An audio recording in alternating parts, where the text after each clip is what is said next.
is this. Imagine an atom made of a proton and a hypothetical particle of double the mass of electron, but having the same change as the electron. Apply Bohr atom model and consider all possible transitions of this hypothetical particle of first excited level. So the longest wavelength photon that will be emitted has wavelength given in terms of Rydberg constant R for the hydrogen atom equals to. So here we have to find wavelength now.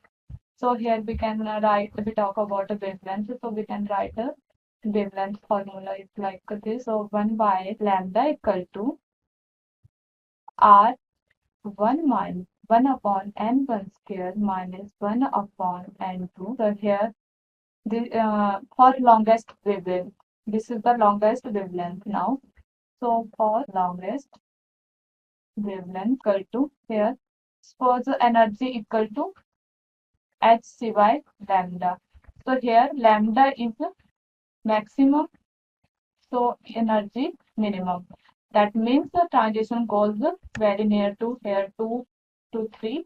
So n1 equal to 2 and n2 equal to 3. So here we put the value now. 1 by lambda equal to R 1 by 2 square minus 1 by 3 square. So here it comes 1 by 4 minus 1 by 9. Now we get solve it. Here 36 by 5R. So lambda comes 36 by 5R. So here goes to mass relation. So lambda and mass relation is here. So lambda equal to hc by E. So E is proportional to mass. So lambda is proportional to 1 by r mass. Here now find the lambda dash. So here given in question double particle. Means particle of the double mass. So here we divide by 1 by 2. 1 by 2 multiplied by 36 by 5 bar. So here we cancel out this term and we get 18 by 5R. So this is the answer. Now check the option 9 by 5R. So here comes 18 by 5R.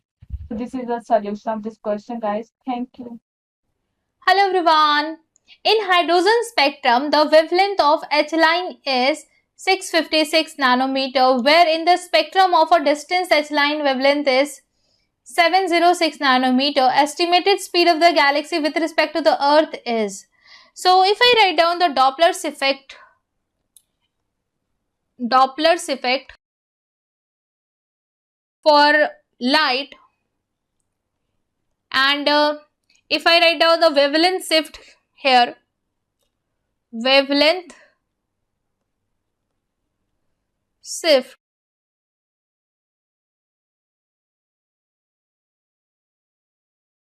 it is equals to the change in wavelength by wavelength of the original in division the c. So here it is asked that the velocity of the galaxy with respect to the Earth, which is v, and if I talk about the delta lambda, that is the wavelength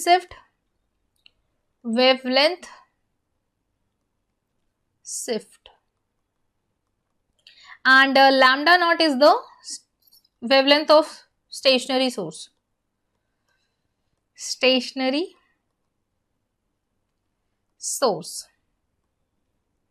And the c is speed of light. So if you see here in the question v is asked, so I will write down the v is equals to the shift in wavelength by wavelength in the stationary source times the speed of light. So shift in wavelength is 606 minus 656 in division 606 into 10 to the power 3 into 10 to the power this. So you can just subtract this will be 50 into this, so it will be 2 into 10 to the power 7 meter per second. And this will be the answer of this question. Thank you. Hello guys, इस question में दिया हुआ है कि पर Bohr model the minimum energy in electron Bohr required to remove an electron from ground state of doubly ionized lithium atom, जिसका कि Z equal to यहाँ पे 3 दिया गया है। तो उसका कितना हमें मिनिमम एनर्जी चाहिए जो कि वो ग्राउंड स्टेट से निकाल लें। ठीक है, ग्राउंड स्टेट से अगर हमको निकालना है किसी चीज़ को, देखिए ग्राउंड स्टेट में हाइड्रोजन लाइक एटम का कितना होता है एनर्जी। अगर हम हाइड्रोजन लाइक एटम का बात करते हैं तो इसका होता है ग्राउंड स्टेट में means n equal to 1, first excited state n equal to and second excited state n equal to 3। तो यहाँ पे होता है -13.6, यहाँ पे होता है -3.4 इलेक्ट्रॉन वोल्ट, ये भी होता है इलेक्ट्रॉन वोल्ट में, और यहाँ पे होता है -1.51 इलेक्ट्रॉन वोल्ट। क्लियर है। अब हमें कह रहे हैं कि यहाँ पे लिथियम आयन का दिया हुआ है, ठीक है, जो कि डबली आयोनाइज्ड है। तो यहाँ पे हम फार्मूला एक लगा सकते हैं कि एनर्जी इज इक्वल टू क्या होता है, ये होता है -Z² इंटू 13.6 से इसको मल्टीप्लाई कर देते हैं। ठीक है, मतलब कि जो भी एनर्जी होगा उसको Z² से यहाँ मल्टीप्लाई करना होता है। ठीक है, तो यहाँ पे जो फर्स्ट स्टेट में एनर्जी है यहाँ पे हाइड्रोजन लाइक एटम का -13.6 है। सो यहाँ अगर Z² से मल्टीप्लाई यहाँ पे कर देते हैं तो कितना इलेक्ट्रॉन वोल्ट आ जाता है, ये इलेक्ट्रॉन वोल्ट में होगा। So energy is equal to हमारा आ जाता है -3 इंटू 3 9 हो गया, ठीक है, into 13.6 electron volt which is equal to -122.4 electron volt. ठीक है, सो आयोनाइजेशन एनर्जी इतना इलेक्ट्रॉन वोल्ट जो है ना, इसका जो है एनर्जी लेवल होगा। ठीक है ना, अगर लिथियम आयन का, ये तो हाइड्रोजन लाइक एटम का था बात, ठीक है, अगर हम लिथियम आयन का यहाँ पे बात करें तो इसका जो है n इक्वल टू 1 का एनर्जी कितना होगा, -122.4 इलेक्ट्रॉन वोल्ट होगा। तो हमें आयोनाइजेशन एनर्जी कितना देना पड़ेगा, आयोनाइजेशन एनर्जी जो हमको देना पड़ेगा, इसको आयोनाइजेशन एनर्जी इसको देना पड़ेगा प्लस का 122.4 इलेक्ट्रॉन वोल्ट। क्लियर है। इस पैसेज में दे रखा है पूरा एक पैसेज दिया हुआ है, इससे रिलेटेड 3 क्वेश्चन है। तो इस पैसेज में क्या दे रखा है, जो बोर थ्योरी है वो क्या बोलता है कि एंगुलर मोमेंटम जो है वो क्वांटाइज्ड होता है, क्वांटाइजेशन ऑफ एंगुलर मोमेंटम को बताता है। बेसिकली बोल रहा है when an electron revolving around the proton, तब एंगुलर मोमेंटम इलेक्ट्रॉन का क्या होगा, क्वांटाइज्ड होगा। बोल रहा है we will extend this to a general rotation motion, हम रोटेशनल मोशन पे यदि इसको एक्सटेंड करें to find the quantized rotational energy of a diatomic molecule assuming it to be rigid, यदि रिजिड मॉलिक्यूल करके इसको हम नॉर्मल रोटेशनल मैकेनिक्स पे अप्लाई करें तो बोर्स की ये जो क्वांटाइजेशन कंडीशन है वो कैसे दिखेगी। तो इसमें जो क्वेश्चन है, फर्स्ट क्वेश्चन इस पैसेज के बाद बोल रहा है जो diatomic molecule have a moment of inertia I, तो bore quantization condition it's rotational energy in the nth level में इसकी रोटेशनल एनर्जी क्या होगी बोर्स के क्वांटाइजेशन कंडीशन को लगाने के बाद। तो सबसे पहले एनर्जी, रोटेशनल एनर्जी जो होती है हमारा मॉलिक्यूल में वो क्या होता है, रोटेशनल काइनेटिक एनर्जी। तो रोटेशनल काइनेटिक एनर्जी हमारे पास होती है ½ I⍵²। प्योर रोटेशन कर रहा है तो इसकी एनर्जी क्या होगी, ½ I⍵²। अब L इज इक्वल टू क्या होता है, angular momentum L is equal to क्या होता है हमारे पास I ओमेगा होता है। तो यहाँ से हम ओमेगा को क्या लिख सकते हैं, L/I। अब यहाँ सब्स्टिट्यूट कर देते हैं तो ½ I omega is equal to क्या हो जाएगा, L/I²। दैट मीन्स ये हो जाएगा L²/2I।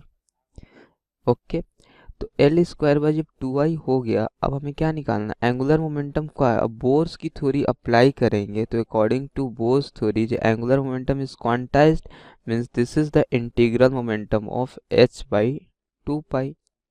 तो L की वैल्यू h/2π अब सब्स्टिट्यूट कर दें यहाँ पे, तो ये क्या हो जाएगा n² h²/2π² करेंगे तो 4 × 2 8 π² इंटू, इसके बाद कुछ नहीं आ रहा है, 8 पाई स्क्वायर इंटू आई आ जाएगा यहाँ पे। और तो अभी जो वैल्यू आई हमारे पास वो क्या आ गई, ये वाली वैल्यू, यदि हम, ये हमारे पास रोटेशनल काइनेटिक एनर्जी की वैल्यू आ गई, n square h square divided by 8 pi square I.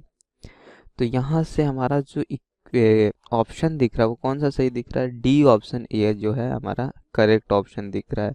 It means D option इस क्वेश्चन के लिए क्या है, राइट ऑप्शन है। इसके बाद हमसे पूछ रहा है, it is found that the excitation frequency from the ground state to the first excited state is 4 by pi into 10 to the power 11 hertz. The moment of inertia of CO molecule पूछ रहा है। तो excitation energy हम कैसे निकाल लेंगे, it is for excitation frequency. तो excitation energy is equal to करेंगे final kinetic energy minus initial kinetic energy. It means that किस से किस लेवल में इसका ट्रांजिशन हो रहा है, फर्स्ट एक्साइटेड स्टेट से कहाँ जा रहा है, ग्राउंड स्टेट से फर्स्ट एक्साइटेड स्टेट में जा रहा है। यदि ग्राउंड स्टेट है तो n की वैल्यू क्या होगी, 1 होगी। यहाँ हम चेक भी कर सकते हैं, तो यहाँ गिवन नहीं है, बट n की वैल्यू 0 पॉसिबल नहीं है, क्योंकि n की वैल्यू 0 हो जाएगी तो काइनेटिक एनर्जी 0 हो जाएगी, तो n equal to 1 2 and so on possible है।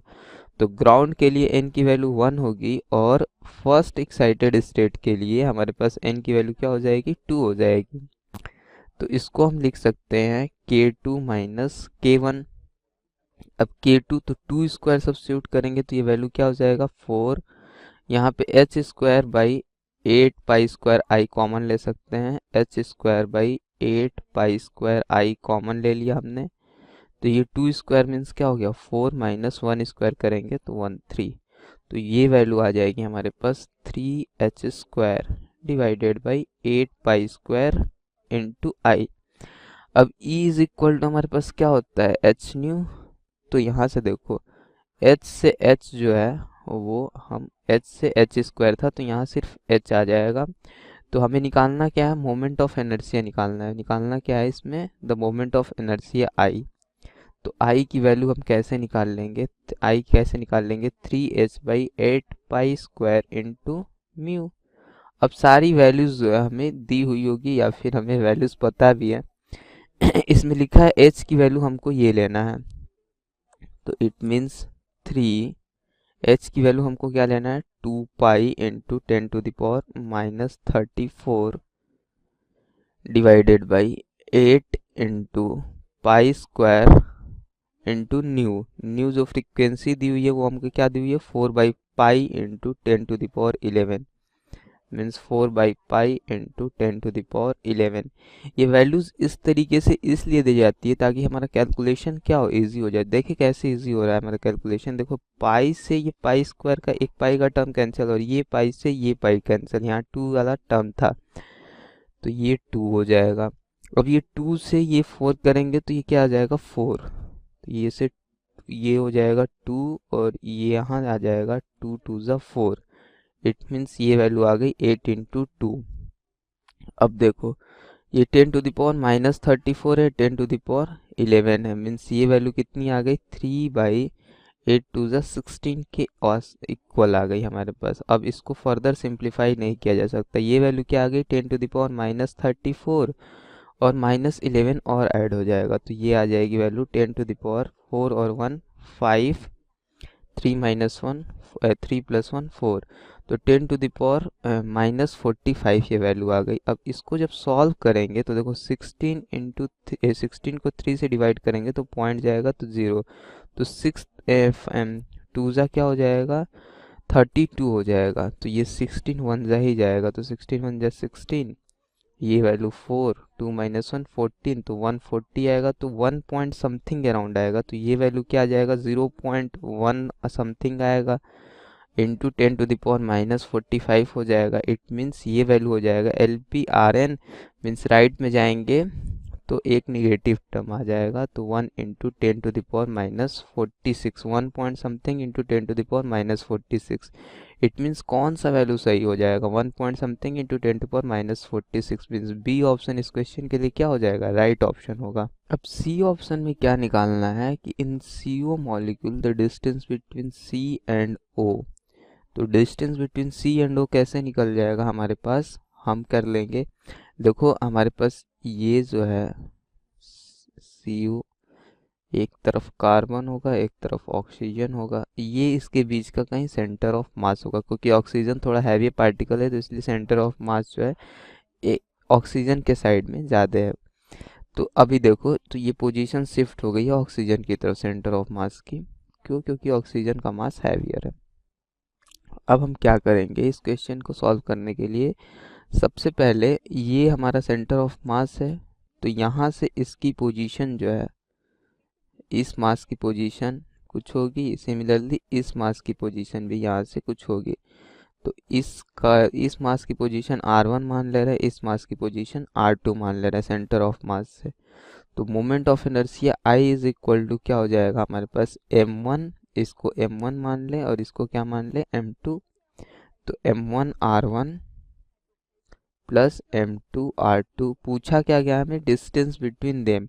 तो लेट अस एज्यूम कि दोनों के बीच का डिस्टेंस क्या है हमारे पास d है, इन दोनों के बीच का डिस्टेंस क्या है d है। यदि इन दोनों के बीच का डिस्टेंस d है और सेंटर ऑफ मास का ओरिजिन हम 0 0 कोऑर्डिनेट मान रहे हैं, तो हम कैसे लिख लेंगे, centre of mass is equal to m1 r1